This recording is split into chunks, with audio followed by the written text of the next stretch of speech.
Episode की शुरुआत होती है गेटो से, जो बोलता है, मैं लास्ट समर बहुत बिजी था क्योंकि बहुत सारे डिजास्टर्स हुए थे जिसकी वजह से कर्स स्पिरिट मक्खियों की तरह पैदा हुए। तभी गेटो को एक कर्स स्पिरिट का एहसास होता है। वो उस कर्स स्पिरिट के पास जाता है एंड उस कर्स स्पिरिट को मार के निगल लेता है एंड मन में बोलता है, इन शैतानों को मारना एंड अब्सॉर्ब करना मैं बस यही रिपीट करता रहता हूँ। कोई नहीं जानता इनका टेस्ट कैसा होता है। ऐसा लगता है जैसे उल्टी से भरा कपड़ा खा रहे हो। मैं ये सब कर रहा था लोगों की मदद करने के लिए। उस दिन से मैं अपने आप को यही कन्विंस कर रहा था। उस दिन से सीन शिफ्ट होता है मेई एंड उटाहिमे पर, जो एक घर के केस को डिस्कस कर रहे होते हैं। उस घर का जो पहले एक कंपनी के प्रेसिडेंट का हुआ करता था, लेकिन पिछले साल के जुलाई में एक बीमारी के कारण वो बहुत बड़े कर्ज में डूब गए और सुसाइड कर लिया। और तब से वो मैंशन एक जाना माना हॉन्टेड स्पॉट बन चुका है और स्टूडेंट्स एंड दूसरे सिटी के लोग आके उस घर में जाते थे अपने करेज को टेस्ट करने के लिए और एक एक करके गायब हो जाते थे। और ये सब होता था भूत की अफवाहों की वजह से, जो इंटरनेट की वजह से तेजी से फैल रहा था। इसकी वजह से जुजुत्सु सॉर्सरर्स का काम भी बढ़ गया था। उटाहिमे बोलती है, हमें ये केस जल्दी सॉल्व करना पड़ेगा, इससे पहले और लोगों की जान जाए। मेई जवाब देती है, हेडक्वार्टर्स का भी यही कहना है, इसलिए उन्होंने मुझे इन्वेस्टिगेट करने को बोला है और इसके वो अच्छे खासे पैसे भी दे रहे हैं। उटाहिमे पूछती है, क्या तुमने उनसे जबरदस्ती पैसे वसूले?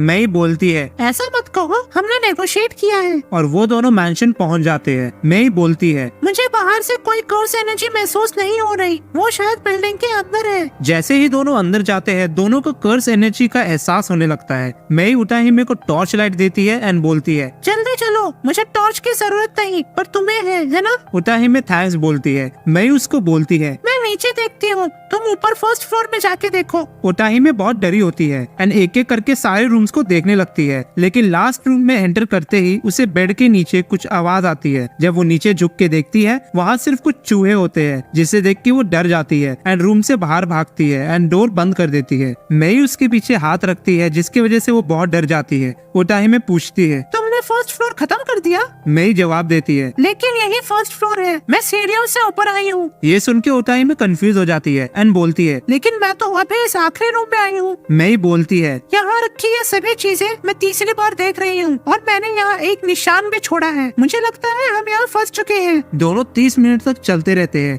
लेकिन ये हॉल खत्म ही नहीं होता। उटाहिमे पूछती है, ये एक लूप डोमेन तो नहीं है ना, या फिर एक बैरियर टेक्निक? मेई जवाब देती है, ये एक बैरियर टेक्निक है। बाकी लोग भी ऐसे ही फंसे होंगे, जिसके बाद कर्स स्पिरिट ने उन्हें खा लिया होगा। लेकिन टेक्निक देख के लगता नहीं कि कर्स स्पिरिट इतना स्ट्रॉन्ग होगा, तो हमें बस इस बैरियर से निकलना है। लेकिन सवाल है कैसे?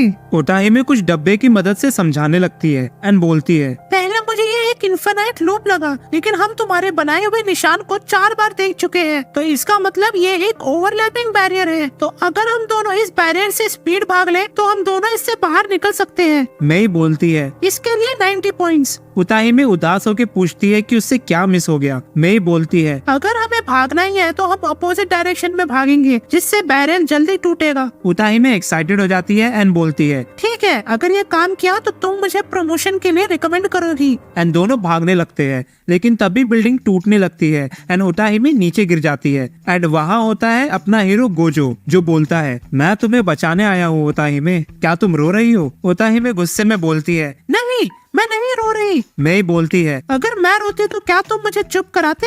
एंड गोजो जवाब देता है, तुम कभी नहीं रोती क्योंकि तुम बहुत स्ट्रॉन्ग हो। उटाहिमे गुस्सा हो जाती है एंड गोजो को डांटने लगती है, लेकिन तभी उटाहिमे के पीछे से एक कर्स स्पिरिट बाहर निकलता है, लेकिन गेटो उसे मार देता है एंड गोजो को बोलता है, गोजो, कमजोरों को परेशान करना अच्छी बात नहीं है। गोजो बोलता है, कौन बेवकूफ ताकतवर को परेशान करेगा? मेई गेतो को बोलती है कि वही खुद उटाहिमे की फिरकी ले रहा है। ये सुन के उटाहिमे और गुस्सा हो जाती है। तभी वहाँ शोको आती है, जो उटाहिमे को बोलती है, सेंसी, आप ठीक तो हो ना? मुझे आपकी बहुत चिंता हो रही थी, 2 दिन से आपसे बात नहीं हुई। उटाहिमे रोते हुए शोको के पास जाती है एंड बोलती है, शोको, तुम इनकी तरह मत बनना। शोको हंसते हुए बोलती है, टेंशन मत लो, मैं उनकी तरह आज से कभी नहीं बनने वाली। लेकिन उटाहिमे थोड़ा कंफ्यूज हो जाती है एंड पूछती है, 2 दिन? गोजो जवाब देता है, यानी कि कर्स स्पिरिट ने टाइम में भी छेड़छाड़ की थी, लेकिन मैं थोड़ा हैरान हूँ क्योंकि मैं भी तुम्हारे साथ थी। मेई बोलती है, इसका मतलब मैं 2 दिन से काम कर रही हूँ, एक्स्ट्रा पैसे मांगने पड़ेंगे। ये सब छोड़ो,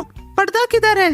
और सब लोग एक जगह पर जम जाते हैं। सीन शिफ्ट होता है क्लास में, जहाँ प्रिंसिपल मासामिची गोजो, गेटो और शोको को बोलता है, तुम में से किसी ने बोला था कि तुम पर्दे को नीचे गिराओगे, लेकिन तुमने असिस्टेंट सुपरवाइजर को वहाँ पर ही छोड़ दिया और खुद भाग आए, है ना? यानी कि तुम लोग पर्दे को नीचे करना भूल गए। कौन था वो? एंड नाम आता है गोजो पर, जो हाथ उठाकर बोलता है, सर जी क्या हम कल्प्रिट को ढूंढ नहीं सकते हैं? प्रिंसिपल समझ जाता है कि ये काम गोजो का ही है एंड वो गोजो को एक मुक्का मारता है। सीन शिफ्ट होता है बास्केटबॉल कोर्ट में, जहाँ गोजो खेलते हुए पूछता है, लेकिन पर्दे को नीचे करना जरूरी है क्या? नॉर्मल इंसानों को तो वैसे भी एक कर्स स्पिरिट और जुजुत्सु दोनों ही नहीं दिखते। गेटो जवाब देता है, ऑफ कोर्स इसकी जरूरत है। इससे कर्स स्पिरिट की ताकत कम हो जाती है और इंसानों के लिए इस खतरे को छिपाए रखना बहुत इम्पोर्टेंट है। सिर्फ इतना ही नहीं। लेकिन गोजो बीच में उसकी बात काटते हुए बोलता है, हाँ मैं समझा, लेकिन कमजोरों को बचाना कितना थकाने वाला काम है। गेटो बोलता है, यही सोसाइटी का काम होना चाहिए, ताकतवर को दबाना और कमजोरों को बचाना। ध्यान से सुनो गोजो, जुजुत्सु होती है नॉर्मल इंसानों को प्रोटेक्ट करने के लिए। गोजो ताने मारते हुए बोलता है, कितना अच्छा भाषण था, लेकिन मुझे भाषण से नफरत है। गेटो ये सुन के गुस्से में आ जाता है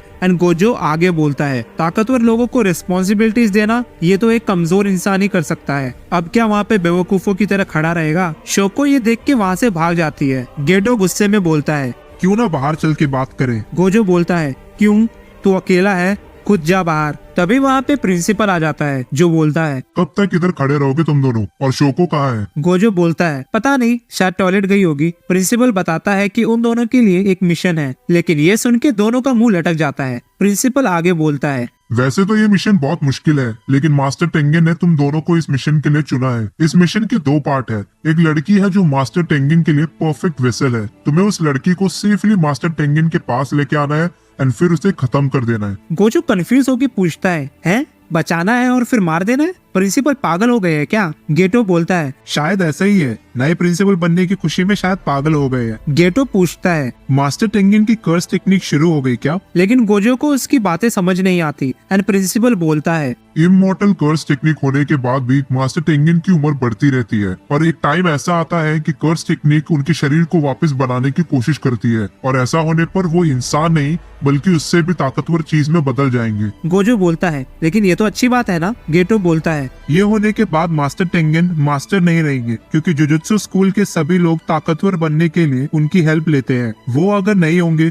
तो हम अपने मिशंस को नहीं कर पाएंगे और ऐसा भी हो सकता है कि मास्टर टेंगेन इंसानियत के दुश्मन बन जाए। इसलिए हर 500 साल में उन्हें एक वेसल से जुड़ना होता है, एक ऐसा इंसान जो उनके लिए परफेक्ट है। ऐसा करने से कर्स टेक्निक वापस रिस्टोर हो जाएगी और वो इंसान ही बने रहेंगे। प्रिंसिपल बोलता है, लेकिन उस लड़की की लोकेशन लीक हो गई है, जिसकी वजह से अब 2 ग्रुप उस लड़की को मारना चाहते हैं। वो लोग चाहते हैं कि मास्टर टेंगेन अपना होश खो बैठे। एक है कर्स यूजर ग्रुप क्यू, जो तख्ता पलट करना चाहते हैं, एंड दूसरे है जो मास्टर टेंगेन की पूजा करते हैं, जिनका नाम है टाइम वेसल एसोसिएशन। मास्टर टेंगेन और वो लड़की 2 दिन में मर्ज होंगे फुल मून के नीचे और उस दिन तक तुम दोनों को उस लड़की को प्रोटेक्ट करना है एंड मास्टर टेंगेन के पास लेके आना है। ये बहुत इंपॉर्टेंट मिशन है, दोनों अपना ध्यान रखना। सीन शिफ्ट होता है जहाँ गोजो पूछता है, ग्रुप क्यू का तो समझ आता है, लेकिन टाइम वेसल एसोसिएशन उस लड़की को क्यों मारना चाहते हैं? वो तो मास्टर टेंगेन की पूजा करते हैं ना? गेटो जवाब देता है, वो इसलिए क्योंकि वो लोग नहीं चाहते कि वो लड़की जो उनकी नजरों में एक गंदगी है मास्टर टेंगेन से जुड़े। टाइम वेसल एसोसिएशन एक नॉन सॉर्सरर ग्रुप है, इसलिए हमें उनकी चिंता करने की जरूरत नहीं है। हमें टेंशन है ग्रुप क्यू की। गोजो जवाब देता है, टेंशन लेने की जरूरत नहीं है, मैं सबसे स्ट्रांग हूँ,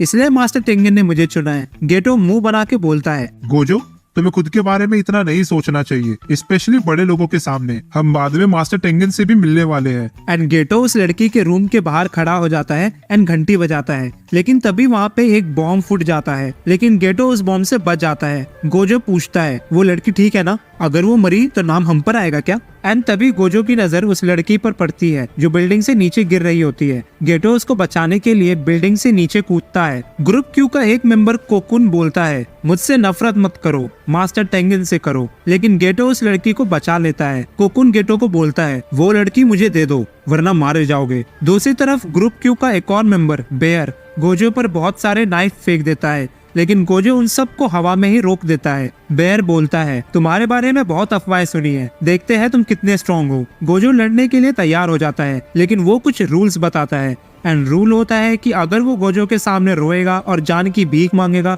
तो गोजो उसे छोड़ देगा। सीन शिफ्ट होता है पास की एक बिल्डिंग में, जहाँ एक आदमी फुशिगुरो को उनके ग्रुप को ज्वाइन करने के लिए पूछता है एंड फुशिगुरो उसकी रिक्वेस्ट को एक्सेप्ट कर लेता है एंड ये एपिसोड इधर ही खत्म हो जाता है। आई होप गाइस वीडियो पसंद आया होगा एंड अगर पसंद आया तो प्लीज लाइक एंड सब्सक्राइब जरूर कर देना।